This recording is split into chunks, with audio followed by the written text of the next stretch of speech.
नूह में हुई हिंसा के बाद एक्शन पर पूरे फंसे हुजूर। आयोग ने सामने रख दी रिपोर्ट। हिंसा करने वाले नूह मेवात के थे ही नहीं। जब नूह मेवात के लोगों ने की ही नहीं थी हिंसा, तो घटना के फौरन बाद क्यों, कैसे तोड़ दिए गए मुसलमानों के घर, क्यों चला बुलडोजर?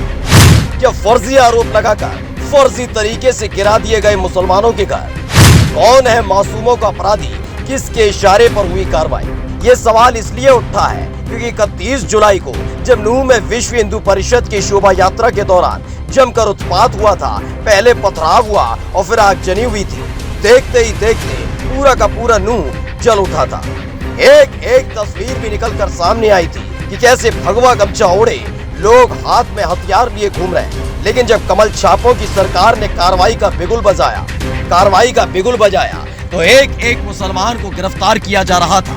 खोलकर गिनती बताई जा रही थी कि देखो सरकार की तत्परता कि कितने दंगाई पकड़ लिए हैं। फिर घूमने लगा था पूरे नूह में बुलडोजर। जहां जहां भी इस्लाम परस्त लोगों की बस्तियां नजर आईं, अवैध बताकर उनको ढहा दिया गया। नूह हिंसा की जांच के लिए जो कमेटी बनाई गई थी, उसने अपनी रिपोर्ट सामने रख दी है, जिसने साफ साफ बता दिया कि नूह में उत्पात मचाने वाले, नूह को जला देने वाले, नूह को तबाह करने की कहानी लिखने वाले, पथराव करने वाले, आगजनी करने वाले नूह के लोग थे ही नहीं, वो पहाड़ी थे। तो फिर क्यों मुसलमानों को गिरफ्तार कर लिया गया?